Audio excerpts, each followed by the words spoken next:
This was not just another day in court. The air was heavy with tension, thick enough to cut with a knife. The room, filled with murmurs and shifting bodies, held its breath as the verdict was about to be delivered. A woman stood at the defendant's table, her arms crossed, her expression one of sheer disbelief. Her blonde hair was perfectly styled, her pearl earrings glistened under the courtroom lights, but there was venom in her eyes. She was waiting for what she considered an inevitable win. The system had always been on her side. It always had. Then, the words came.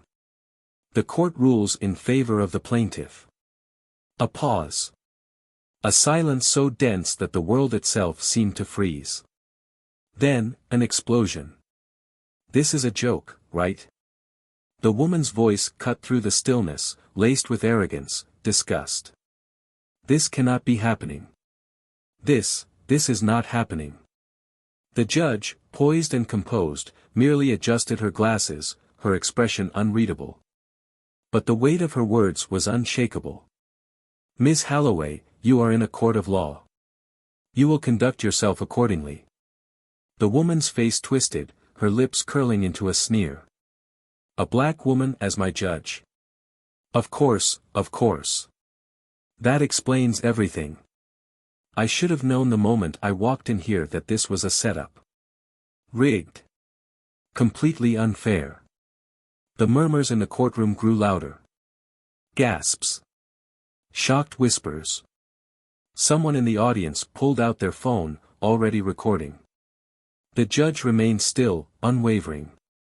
Her voice, calm but firm, cut through the growing noise like a blade. Watch your tone, Miss Holloway. This behavior will not be tolerated. The woman, shaking her head, let out a sharp, humorless laugh. This is exactly what's wrong with this country. You people think you can take whatever you want. You think you can just, enough. The single word was a command. The final warning. But the woman was beyond warnings. She was beyond reason. You know what? No. She turned to her lawyer, but he was already taking a step back, hands raised in surrender. She was losing control, and she knew it. Everyone could see it. I'm not going to let this happen. I will not let some, then, she moved. It happened so fast. Her foot shot forward, a kick aimed directly at the judge. It connected with force. A collective gasp filled the room, the kind of sound people make when they witness the unthinkable. The kind of sound that signals the world had just shifted. But the judge? She didn't stumble. She didn't fall. She struck back. With swift, precise motion, the judge countered with a blow that sent the woman staggering back, crashing against the wooden bench behind her. The impact was deafening. The courtroom erupted into chaos. Security guards rushed forward. Gasps turned into shouts. Cameras flashed. The woman, sprawled on the floor, stunned and breathless, looked up at the judge with wild, disbelieving eyes. This wasn't supposed to happen. This wasn't how the world worked for her. And yet, there she was. Flat on her back. Humiliated. Defeated. But that was only the beginning. Because what happened next? No one saw it coming. Before we dive into today's story, we want to take a moment to say something important. Plow of Twist stands against all forms of racism and discrimination. This channel is a space where we amplify voices, tell stories that matter, and stand for justice. To everyone watching, especially our Black viewers, your voice, your story, and your worth are undeniable. This story isn't just about karma, it's about accountability, resilience, and the power of justice. Now, sit back and enjoy the story.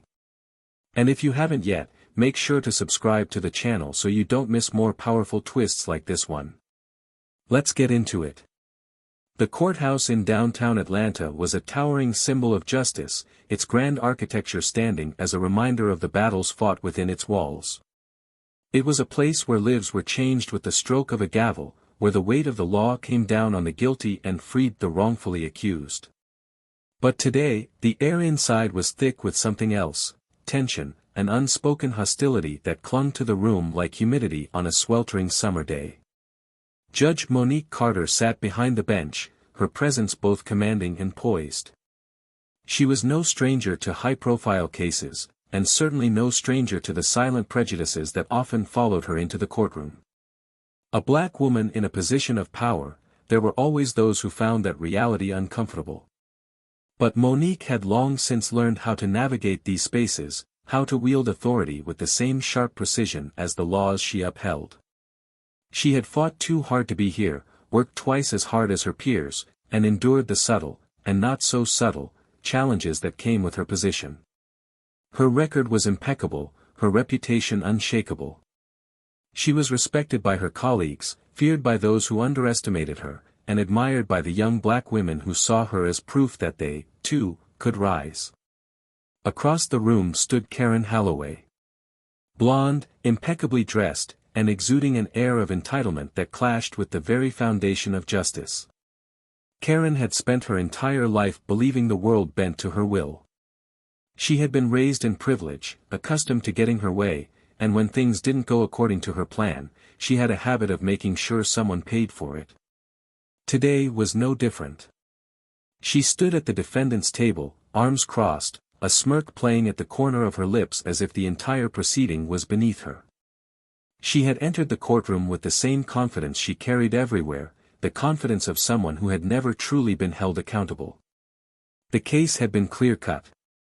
Karen had been sued for racial discrimination by one of her former employees, a black woman she had repeatedly harassed and eventually fired under false pretenses.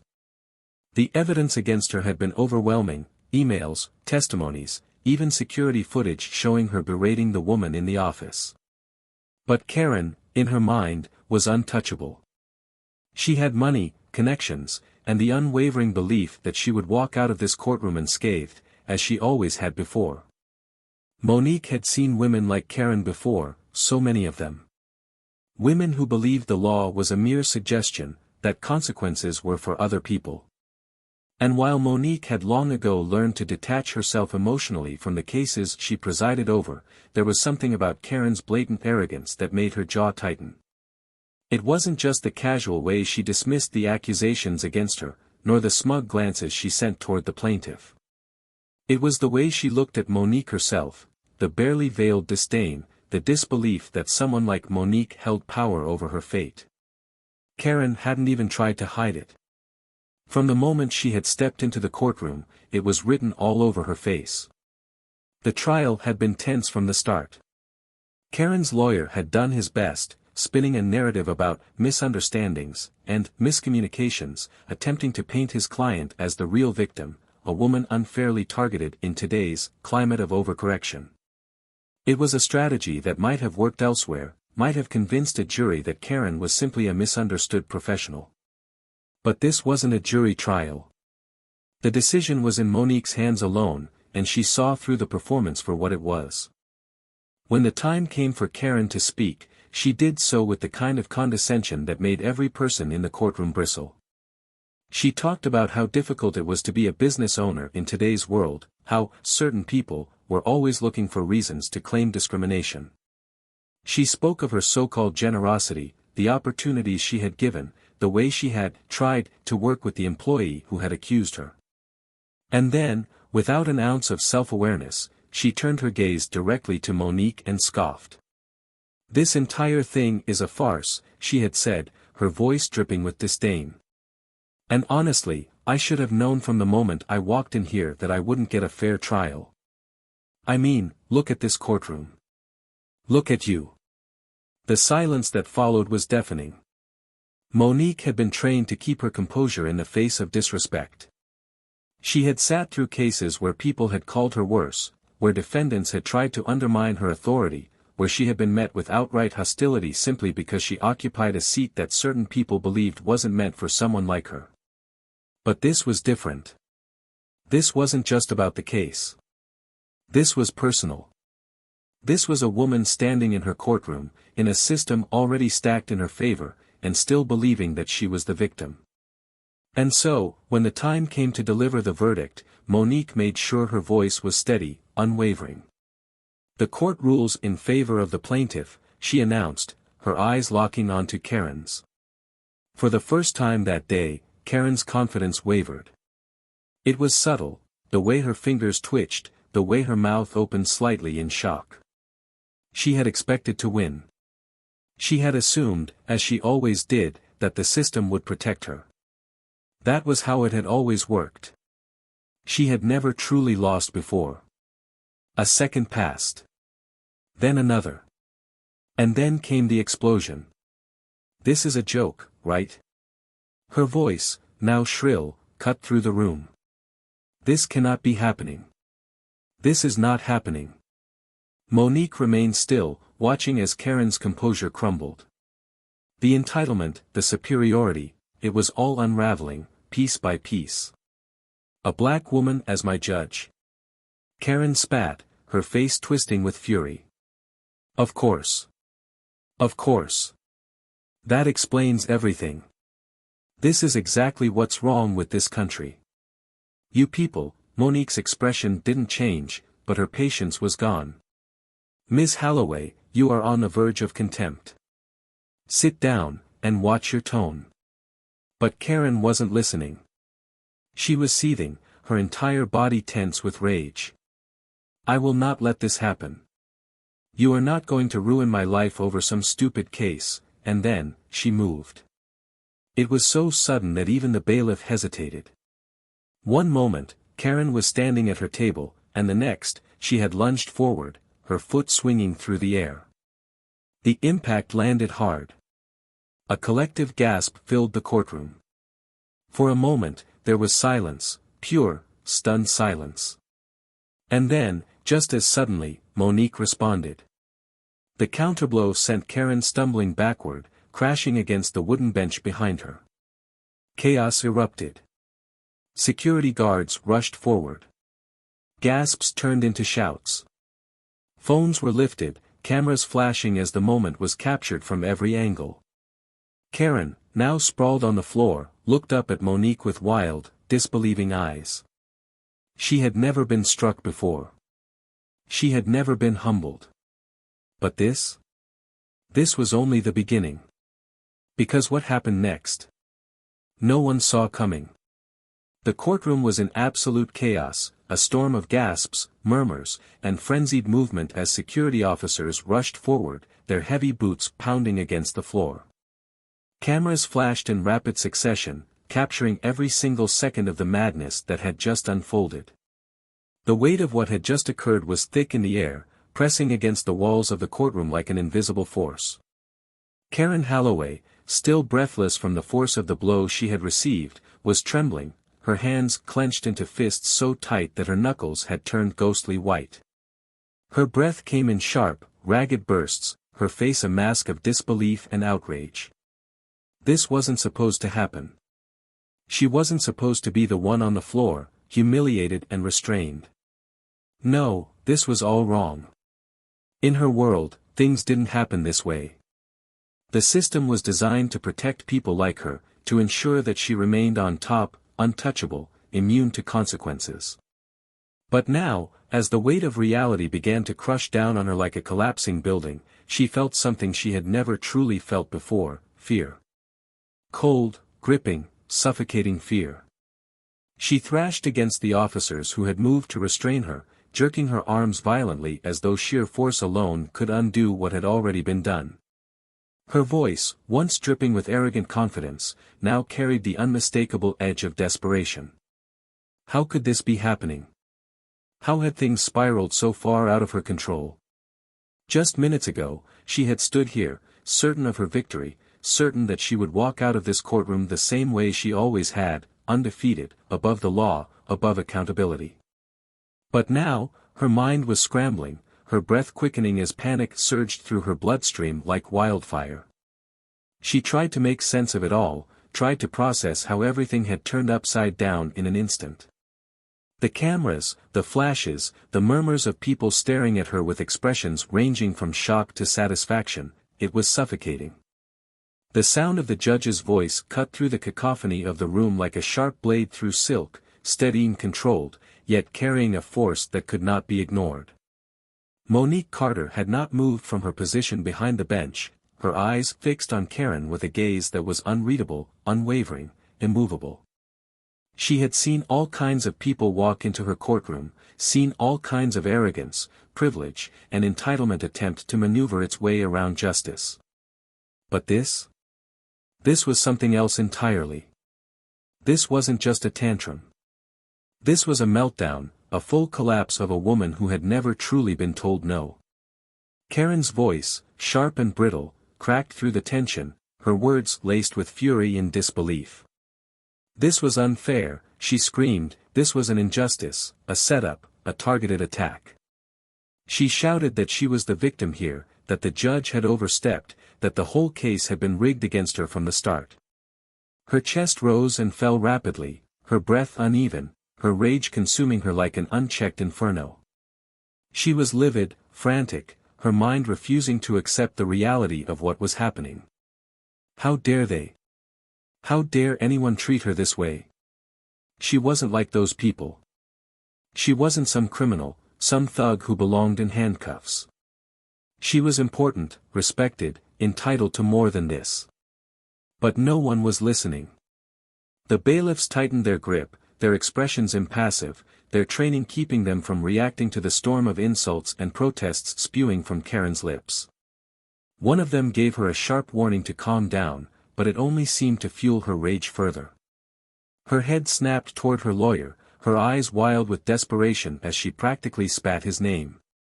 Richard Wallace, a seasoned attorney who had spent decades in navigating the complexities of the legal system, now looked as though he wanted nothing more than to disappear. His face was pale, his hands clenched tightly together, his mind racing as he tried to salvage what was left of his client's dignity. He had seen bad courtroom outbursts before, but this? This was something else entirely. This was career-ending.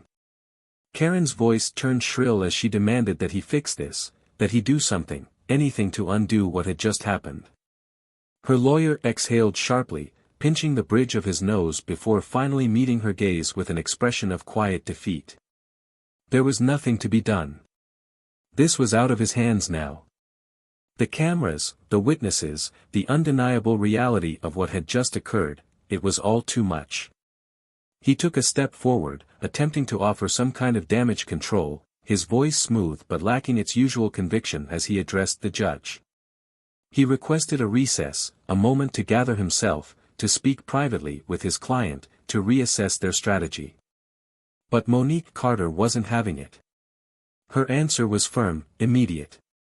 Request denied. The courtroom had already descended into enough madness, and she was not about to allow further disruption.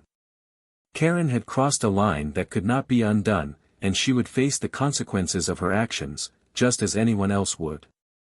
Her words were measured, deliberate, cutting through the noise with precision. The defendant had committed assault in a court of law.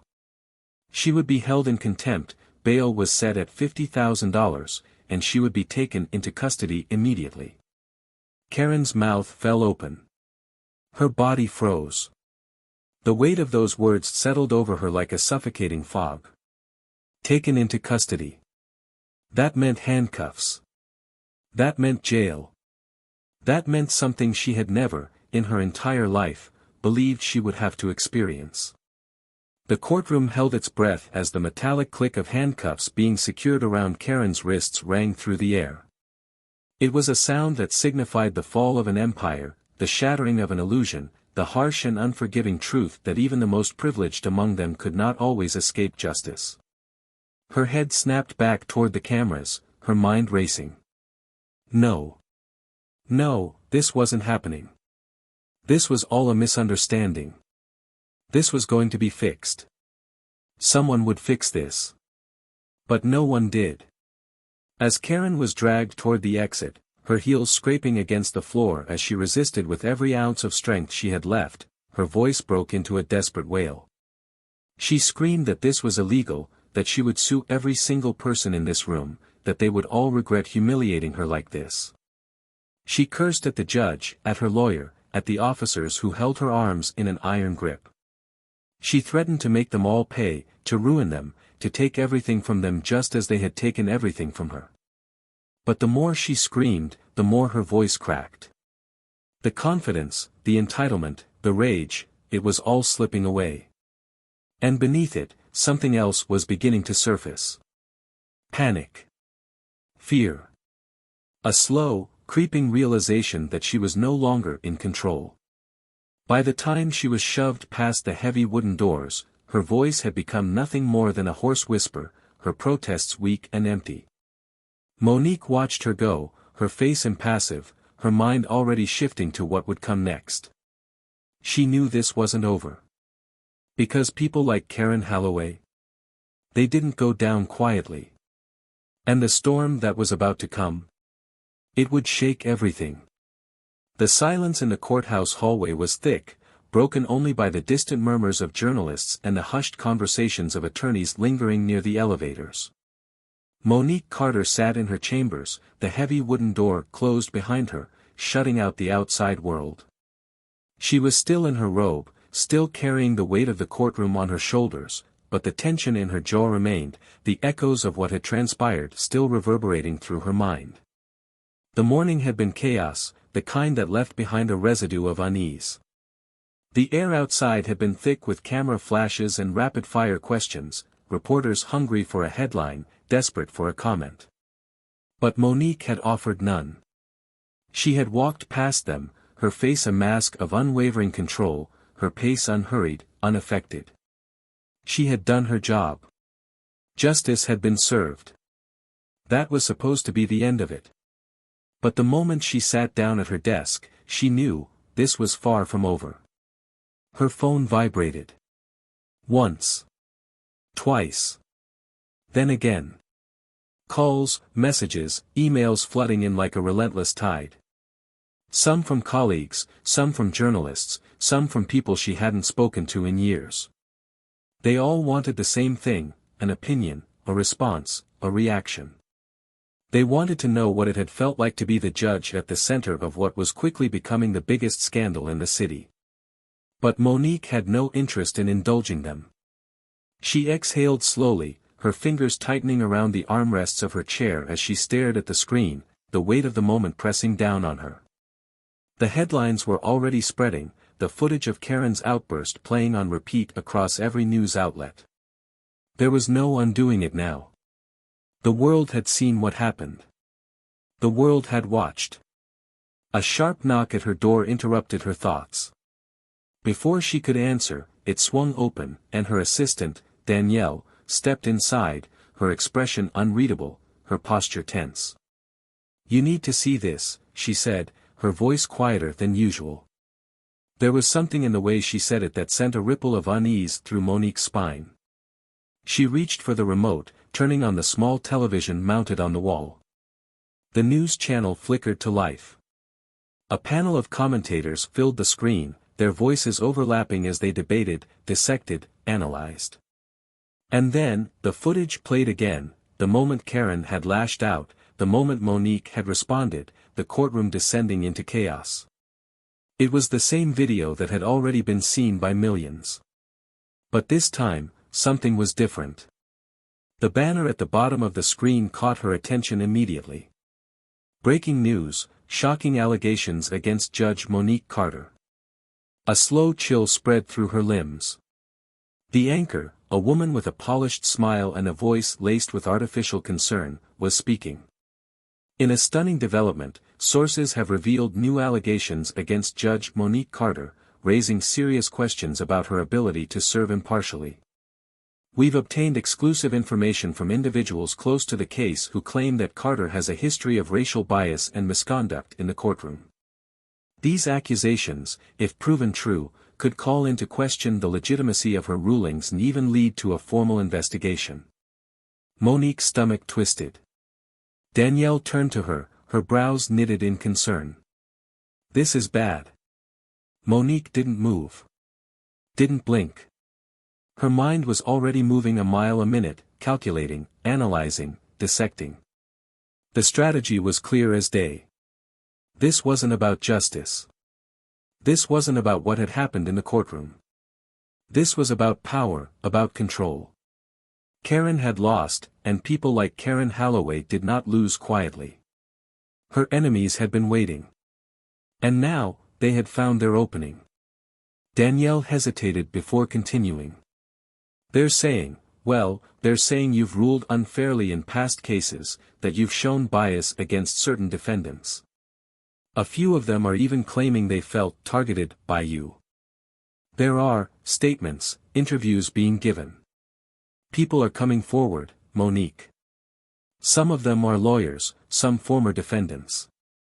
They're making it sound like this is a pattern. A pattern.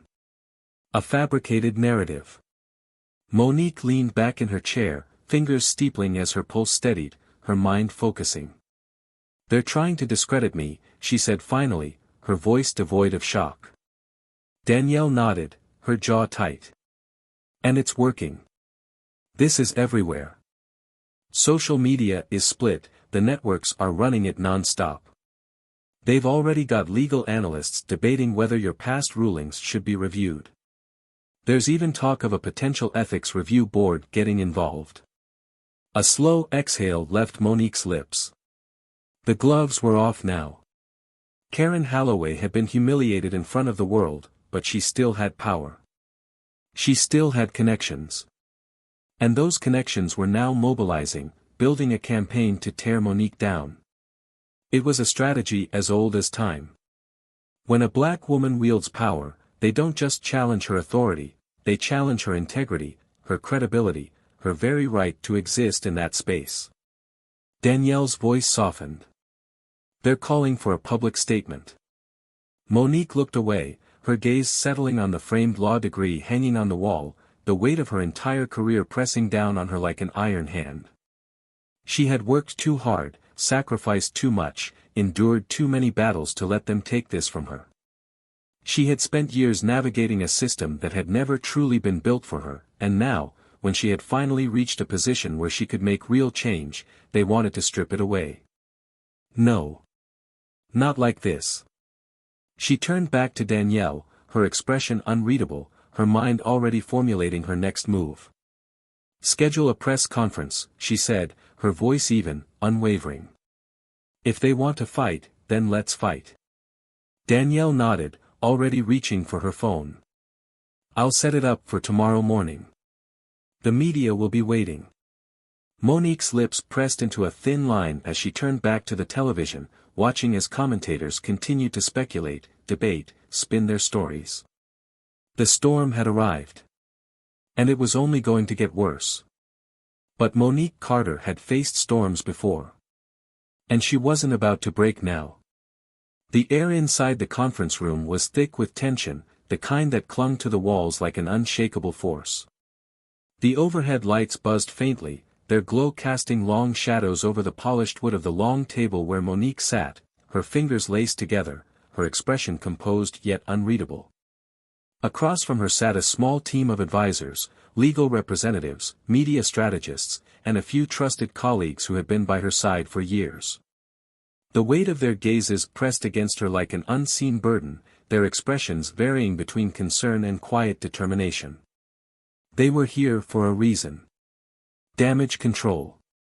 The fire had already been lit, and now, the flames were spreading. Danielle sat to Monique's right, flipping through a stack of printed articles, her face tight with exhaustion. She had barely slept, none of them had. The news cycle had been relentless, twisting every aspect of Monique's career into a narrative she barely recognized. The accusations, the doubt, the headlines screaming about judicial bias and misconduct. It was all designed to make her look guilty before she even had a chance to speak. And Karen? Karen was playing the victim beautifully. Her legal team had issued statements, painting her as a wronged woman, someone who had been unfairly targeted, unfairly assaulted. She was on the offensive now, positioning herself as the face of injustice. The worst part? Some people were buying it. Monique exhaled slowly, lifting her gaze to the others in the room. The voices of her advisors overlapped, discussing strategy, debating the best course of action. Some were urging caution, suggesting a carefully worded statement, something neutral that wouldn't escalate the situation further. Others wanted aggression, a direct rebuttal that would put Karen and her enablers on blast. But Monique didn't care about the politics of it. She cared about the truth. Finally, she spoke, her voice cutting through the noise with an unwavering sharpness. "I'm not apologizing." The room fell silent. Eyes flickered toward one another, uncertain. Danielle was the first to speak. "No one's asking you to apologize, but we need to be strategic about this. They're coming at you hard, and if we don't control the narrative now, it's going to spiral even further out of our hands." Monique's jaw tightened. "They're trying to discredit me. They're trying to strip me of my authority, my credibility, everything I've worked for. If I play into their game, if I act like I have something to defend, then I've already lost. That's exactly what they want." One of the lawyers, an older man with salt and pepper hair, leaned forward, his expression measured. "Judge Carter, with all due respect, this isn't just about principle. It's about perception. Right now, the public is seeing two sides: Karen Holloway, the woman who claims she was unfairly judged and physically attacked, and you, the judge who," he hesitated before continuing, "who fought back in a way that's being framed as excessive force. You and I both know the reality of what happened, but in the court of public opinion, reality isn't what matters. Perception is." Monique studied him, her fingers pressing lightly against the surface of the table. "So what do you suggest?" The strategist sitting beside him spoke next, her voice smooth, calculated. "We flip the narrative. We go after her credibility the same way she's coming after yours. Karen Holloway has a history, and we both know it. She's been sued for discrimination before. Fired employees have come forward in the past. If we highlight that, if we remind people who she really is, it shifts the focus away from you and onto her." A slow exhale left Monique's lips. She had spent her entire career trying to rise above the pettiness of personal battles, trying to be more than just another figure caught in the politics of race and power. But this wasn't about pride anymore. This was survival. Danielle leaned in slightly, her voice softer now, more personal. "You know they're not just trying to discredit you. They're trying to make an example out of you. They want to send a message. This is what happens when you step out of line. You can't let them do that." The truth of those words settled heavily in Monique's chest. This wasn't just about her. It was about every black woman who had ever been told she was too much. Too strong. Too assertive. Too unwilling to back down when the world expected her to shrink. She straightened her shoulders, inhaling deeply before finally nodding. "Then we fight." Danielle's phone buzzed, the vibration loud in the quiet of the room. She glanced at the screen, her expression shifting immediately. "It's her." The room tensed. Monique's brow lifted. "Karen?" Danielle hesitated before nodding. "She's on live TV right now. Giving an interview." The remote was in Monique's hand before she even realized it, her fingers tightening around it as she turned the television on.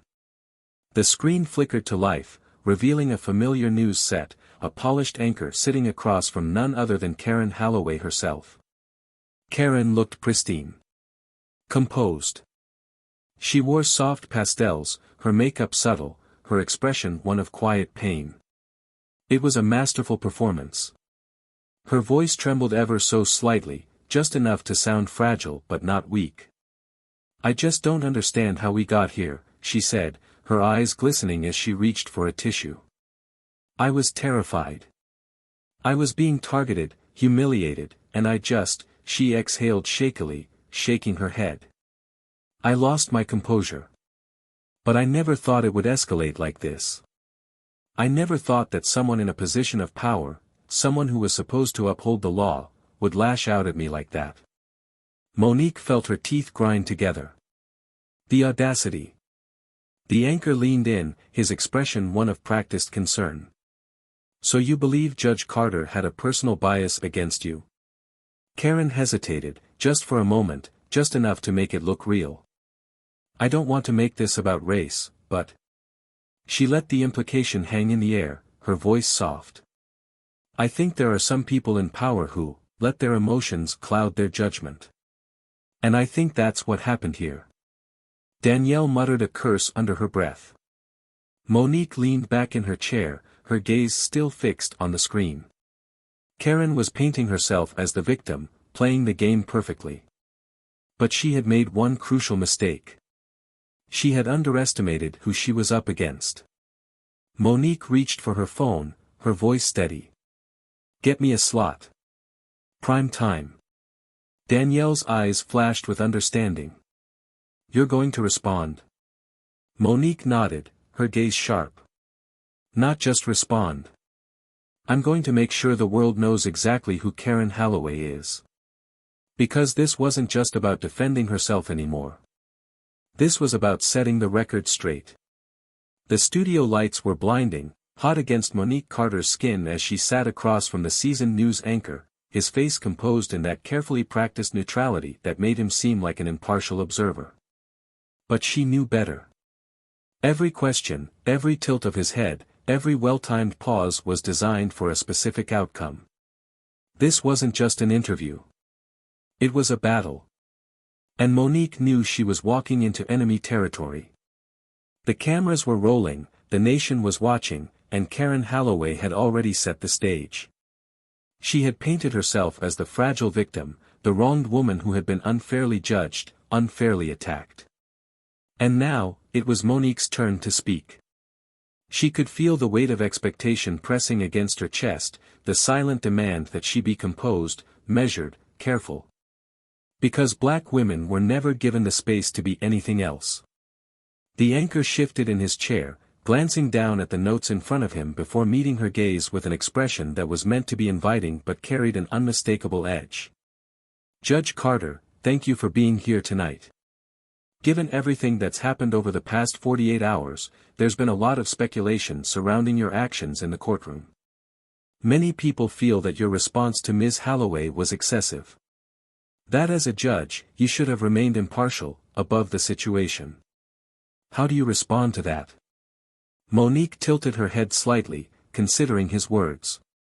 She could hear the carefully coded language, the underlying implication that she had stepped out of line, that she had reacted in a way that was unbecoming of someone in her position. She inhaled slowly before speaking, her voice even, controlled. I respond by reminding everyone that I am, first and foremost, a human being. I am a judge, yes. But I am also a person who exists in the real world, who has spent years witnessing how power is abused, how justice is manipulated. And I will not sit here and pretend that what happened in that courtroom was some spontaneous act of aggression on my part. Karen Holloway made a choice. She chose to attack me. She chose to violate the sanctity of that courtroom, to defy the very principles of law and order that she claims to respect. And when she did that, she faced consequences. The anchor nodded, his eyes narrowing slightly. But do you believe your reaction was appropriate? There are those who argue that you, as a judge, should have exercised restraint. Monique let out a quiet breath, measuring her next words carefully. Restraint is something black women are expected to practice at all times. In every room we enter, in every situation we face, we are expected to be composed, to swallow our emotions, to never let them show. And yet, when we do, when we set boundaries, when we defend ourselves, suddenly we are the aggressors. The fact that people are debating whether I should have stood there and allowed myself to be assaulted in my own courtroom is exactly why this conversation is bigger than just me. This is about power. This is about who is allowed to assert it, and who is punished for daring to claim it. The anchor leaned back slightly, processing her words, his lips pressing together before he continued. Karen Holloway's legal team has stated that they will be pursuing legal action against you. They claim that your actions were not only unprofessional but criminal. What's your response to that? A slow, knowing smile tugged at the corner of Monique's lips. My response is that I will see them in court. The anchor blinked, as if caught off guard by her confidence. She continued, her voice unwavering. Karen Holloway has spent her entire life believing that she is above accountability. That the system will always bend in her favor. But what she and her team need to understand is that the law does not exist solely for the privileged. It exists for all of us. And when she decided to put her hands on me, she forfeited the very protection she's relied on her entire life. So if she wants to take this to court, I welcome it. Because unlike her, I don't fear justice. I believe in it. The anchor hesitated for a moment, searching for another angle. There have also been allegations that your past rulings may have been influenced by personal bias. Several former defendants have claimed that they felt unfairly judged in your courtroom. Some have even suggested that race may have played a factor in your decisions. Monique exhaled slowly, her fingers pressing together in her lap. She had expected this. The moment Karen's team realized they couldn't control the physical narrative, they had moved to the next best thing, undermining her career, her credibility. It was a classic strategy, one designed to erode public trust in her authority, to make people question whether she truly deserved the power she wielded. She met the anchor's gaze directly. Let me be absolutely clear. Every ruling I have ever made has been based on facts, on evidence, on the law. I do not rule based on emotion. I do not rule based on personal bias. I rule based on what is right. But what's truly interesting to me is how, whenever a black woman is in a position of power, whenever she makes decisions that certain people don't like, suddenly, she's biased. Suddenly, her integrity is questioned. But when others in my position make the same calls, when they pass down harsher sentences, when they wield their power without question, they are simply doing their jobs. So I ask, why is that? Why am I being scrutinized in a way that so many others before me never have been? The anchor shifted uncomfortably, but Monique wasn't done. She leaned forward slightly, her voice steady. Karen Holloway is not a victim. She is a woman who lost control, who acted violently, and now she is facing the consequences of that choice. But instead of taking responsibility, instead of acknowledging her actions, she is doing what she has always done, deflecting. Manipulating. Shifting blame onto someone else. And the fact that we are even having this conversation, the fact that people are willing to entertain her narrative despite the overwhelming evidence, tells me everything I need to know about how this country still operates. There was a long pause. The weight of her words settled over the room, over the audience watching from their homes. Finally, the anchor cleared his throat. Judge Carter, thank you for your time. Monique nodded, standing as the cameras cut to commercial. As she exited the studio, Danielle was waiting in the hallway, her phone already buzzing with messages. She looked up, her eyes filled with something that Monique hadn't seen in a long time. Respect. You handled that perfectly, Danielle murmured, holding out the phone. And you need to see this. Monique took the phone, scrolling through the flood of messages, the notifications pouring in from social media. But it wasn't the headlines that caught her attention, it was the people. The support was overwhelming. People were rallying behind her. The tide was turning. Karen Holloway had underestimated the power of truth. And now, it was too late for her to stop what was coming. The ride back from the studio was quiet, the hum of the city barely audible through the tinted windows of the black sedan. Monique sat in the back seat, her fingers resting lightly on her lap, her mind still processing the weight of everything that had just unfolded. The interview had gone exactly as she had intended, direct, unwavering, exposing the truth beneath Karen Holloway's carefully crafted performance. But even as she replayed her own words in her head, she knew the real battle was just beginning. Danielle sat beside her, her phone constantly buzzing with messages, notifications pouring in from news outlets, social media, and allies who had been watching from the sidelines. She glanced at Monique, her expression both relieved and cautious. You did it, she said, her voice quiet but firm, as if stating something undeniable. You controlled the narrative. You made sure they heard the truth. Monique exhaled, finally allowing herself to lean back against the seat, the tension that had been holding her together slowly unraveling. It's not over, she murmured, her gaze drifting out the window as the city lights blurred past. Karen's people are going to hit back. They always do. Danielle hesitated before nodding. They might try, but they don't have much ground left. The public isn't buying her act the way she thought they would. People are talking. People are questioning everything about her now. And you? You just became something they didn't expect. Monique turned to her, her brows slightly raised. And what's that? Danielle's lips curled into a small, knowing smile. Untouchable. The word settled between them like an unspoken truth. Monique had spent her entire career fighting to be taken seriously, to navigate the unspoken rules of power in a system that had never been designed for people like her. But now, she had forced them to see her. To acknowledge her. To reckon with the fact that she wasn't going anywhere. The car pulled up in front of her house, a sleek, modern townhome tucked into a quiet corner of the city. The porch light was already on, casting a warm glow against the night. Monique stepped out, adjusting her coat as the weight of exhaustion settled over her shoulders. But just as she reached for the door, her phone buzzed. She glanced down, her stomach tightening at the name flashing across the screen. Unknown number. She debated ignoring it, but something in the pit of her stomach told her to answer. Pressing the phone to her ear, she spoke, her voice calm. This is Judge Carter. A pause. A breath. Then a voice she hadn't expected. Judge Carter, the woman said, her tone clipped but oddly measured. It's Karen Holloway. Monique's hand tightened around the phone. The air around her suddenly felt heavier, the quiet of the street stretching unbearably long.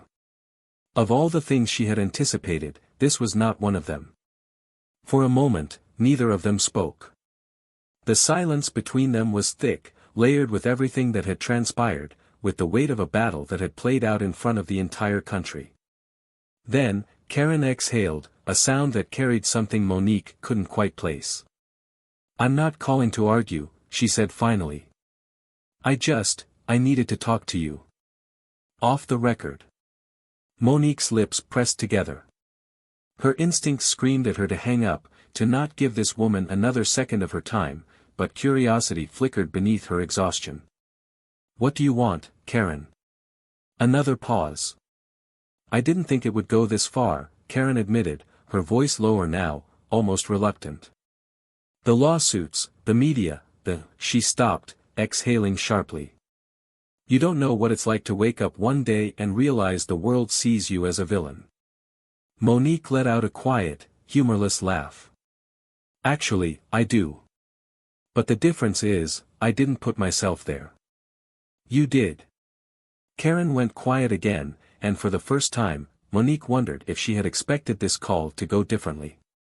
If she had somehow convinced herself that Monique would offer her sympathy, a way out of the mess she had created. But there was no absolution waiting for her here. Karen's voice was tighter when she spoke again. I made a mistake. Monique inhaled slowly, measuring her response. Which part? The part where you attacked a judge in open court, or the part where you spent days trying to turn yourself into the victim? A beat of silence. Then, softer, both. Monique leaned against the doorframe, her fingers pressing into the cool surface. If you're looking for forgiveness, you won't find it here. I'm not, Karen said quickly, then hesitated. I don't know what I'm looking for. Monique shook her head, exhaustion creeping into her voice. Then why did you call? Another pause. Karen's voice, when it finally came, was barely above a whisper. Because I don't know who I am anymore. Something flickered in Monique's chest, something she didn't want to name. Sympathy. No. Not for Karen. But there was something about the rawness in her voice, the quiet admission of someone who had spent her entire life believing she was untouchable, only to realize she wasn't. It wasn't regret. Not really. But it was something close. Monique exhaled, her voice steady. That's not my problem to solve. Karen let out a quiet, bitter chuckle. I figured you'd say that. The streetlight flickered above them, the night stretching out in endless silence. Monique could hear Karen breathing on the other end, could feel the weight of something unsaid lingering between them. You're right about one thing, Monique finally said, her voice even. You didn't think it would go this far. Because you never thought you'd lose. You never thought there would be real consequences for you. But the thing about people like you, Karen, is that you don't realize the world doesn't revolve around you until it's too late. Karen didn't respond right away. And for the first time, Monique wondered if she had finally, truly understood. If she had finally seen herself for what she was. Then, a quiet sigh. Goodbye, Judge Carter. The line went dead. Monique stood there for a moment, the phone still pressed to her ear, the cool night air wrapping around her like a second skin. Then, slowly, she lowered the phone, slipping it into her pocket. Inside the house, the world was waiting. There were more battles to fight, more steps to take. But for now, for this one moment, Monique let herself stand in the quiet. Karen Holloway had fallen. And there was no one left to catch her. The morning light filtered through Monique Carter's bedroom window, painting soft streaks of gold across the ceiling. She had barely slept. The events of the past few days had replayed in her mind like a broken record, each moment looping endlessly, refusing to let her rest. The weight of it all settled deep in her bones, exhaustion pressing against her chest like an unseen force. She had fought battles before, many, in fact. But this one had felt different. This one had been personal in a way that none of the others had been. The phone call from Karen still lingered in the back of her mind, its echoes stretching into the quiet of the room. She had expected anger, more accusations, maybe even a last-ditch attempt at manipulation. But instead, she had heard something she hadn't anticipated, uncertainty.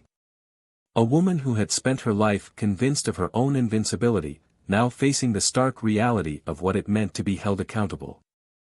But Monique didn't have time to dwell on Karen's unraveling. There was still work to be done, still battles to fight. And if there was one thing she had learned, it was that the world never gave women like her time to rest. Her phone buzzed on the nightstand, the screen illuminating with a familiar name. Danielle. Monique exhaled, rubbing her temples before answering. You saw it? Danielle's voice was sharp, urgent. Monique swung her legs over the side of the bed, already bracing herself. What happened? Karen's legal team just announced that she's dropping the lawsuit against you. A pause. Monique's brow furrowed. That wasn't what she had expected. She's dropping it? Not just that, Danielle continued, her voice lowering slightly. She's stepping away from the public eye. Completely. No more interviews, no more press conferences. Her lawyer issued a statement saying that she regrets how things escalated and that she needs time to reflect. They're calling it a voluntary retreat from media attention. Monique absorbed the words slowly. Karen Holloway didn't retreat. She didn't surrender. That wasn't in her nature. But here she was, suddenly disappearing from the spotlight she had so desperately clung to. Something doesn't add up, Monique murmured, standing and pacing toward the window, watching as the city below slowly came to life. What's the catch? Danielle sighed on the other end of the line. I don't think there is one. I think she knows she lost. The public's not on her side anymore. The people who backed her are starting to distance themselves. Sponsors pulling out. Her reputation is in shambles. She doesn't have any leverage left. Monique was quiet for a long moment, the weight of that reality settling in.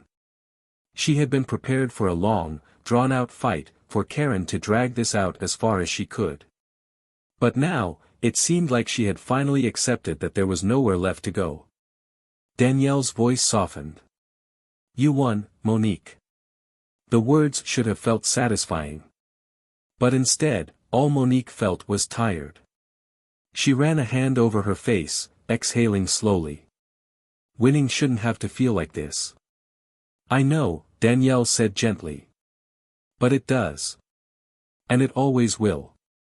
Because this fight, it never really ends." Monique closed her eyes for a moment, letting the truth of that statement settle deep into her bones. She had spent her entire life fighting to exist in spaces that had never been designed for her. And even now, after everything, she knew that there would always be another battle waiting just around the corner. A knock at the door pulled her from her thoughts. She turned, hesitating before walking toward it.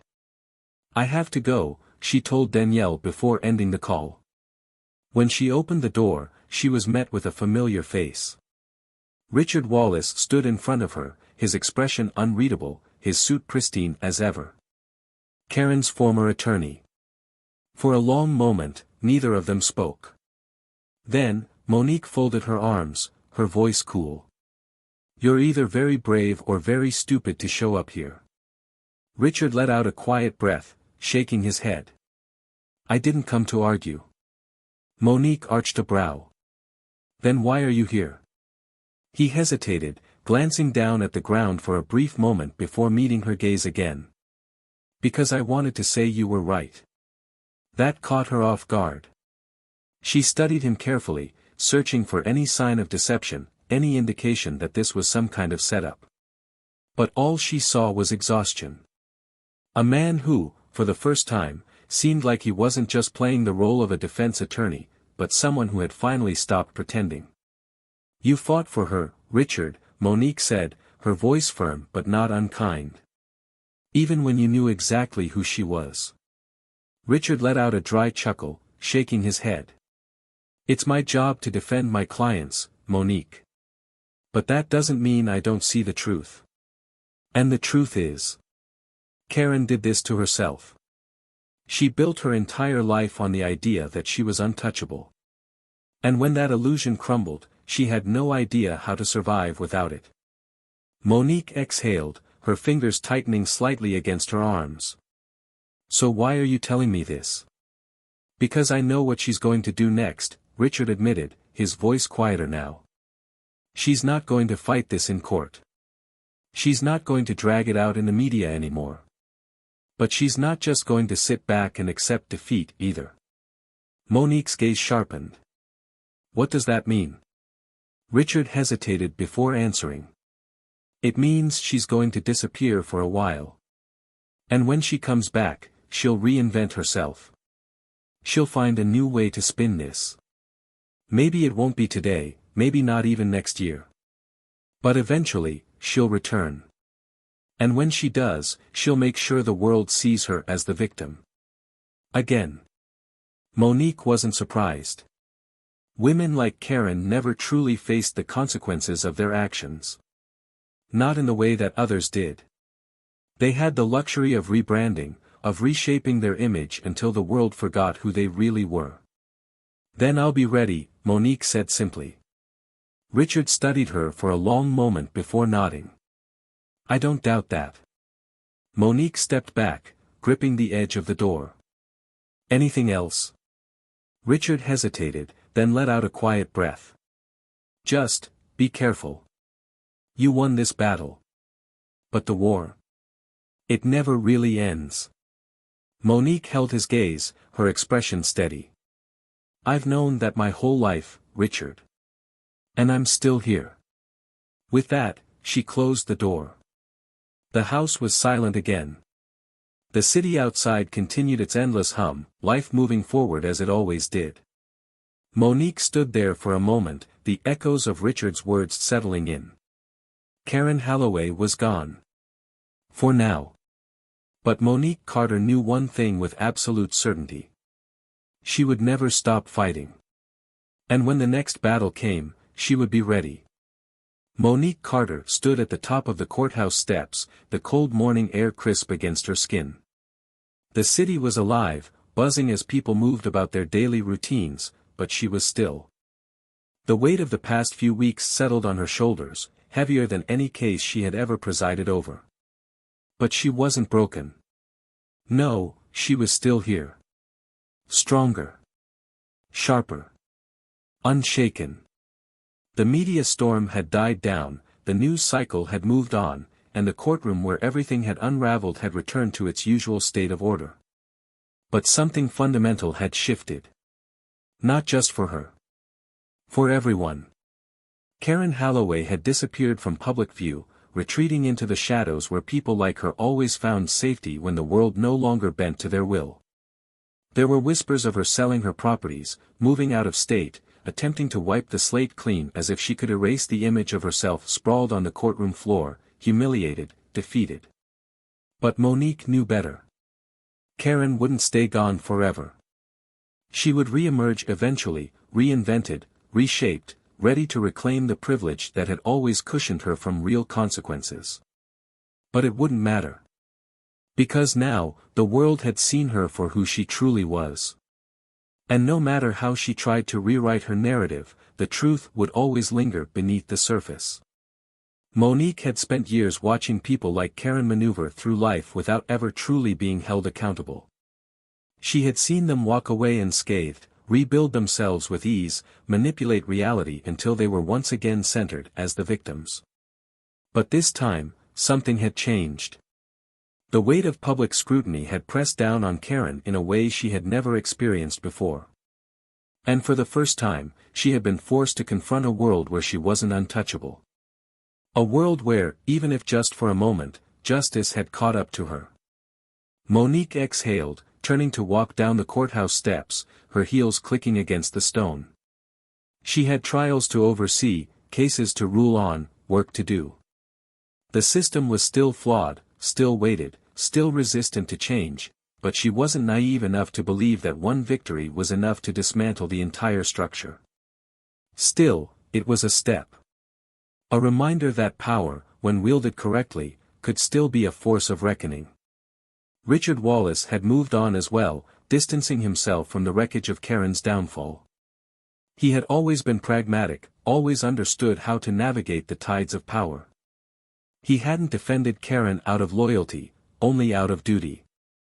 And now, with her name tainted, with her influence fractured, he had quietly stepped away, already aligning himself with clients whose reputations hadn't yet imploded. Monique didn't pity him. He had chosen his place in the system, played his role without hesitation. But now, he had seen what happened when privilege met resistance. And whether he admitted it or not, it had shaken him. As for Danielle, she remained by Monique's side, the two of them standing at the edge of a battlefield that had been scorched but not destroyed. Danielle had been Monique's anchor through it all, a reminder that she wasn't alone in this fight. She had watched the world try to dismantle Monique, had fought tooth and nail to protect her from the lies, the attacks, the manipulation. And now, as they sat across from each other in the quiet of Monique's office, sipping coffee, Danielle let out a slow breath and met her gaze with something like admiration. "You changed something," Danielle murmured, setting her cup down. "Maybe not everything. Maybe not enough. But you did something that people will remember." Monique looked down at the paperwork spread across her desk, case files stacked neatly beside her. "I didn't do it for them to remember," she said after a moment. "I did it because it needed to be done." Danielle studied her, then nodded. "Still. It matters." Monique allowed herself a small, tired smile. Maybe it did. Outside, life continued. People moved, stories unfolded, the city never slept. There would be more battles, more moments where she would be forced to stand her ground, to fight for what was right. But today, in this moment, she had won. And that was enough. Now, let me ask you, what did this story make you feel? Did it make you angry? Did it make you think? Did it make you question how power is used and abused in the world around you? Because this wasn't just a story about a courtroom. It wasn't just about a fall from grace. It was about the way power protects some and crushes others. It was about the fight that so many have to endure just to be heard, just to be seen, just to be taken seriously. And maybe, just maybe, it was about the possibility of change, no matter how small. So tell me, what would you have done in Monique Carter's place? Would you have fought? Would you have walked away? Drop your thoughts in the comments, because I want to know what you think. And if you want more stories like this, real, raw, full of twists and turns, then make sure to hit that subscribe button. Welcome to Tales of Twist. And trust me, the next story, you won't see it coming.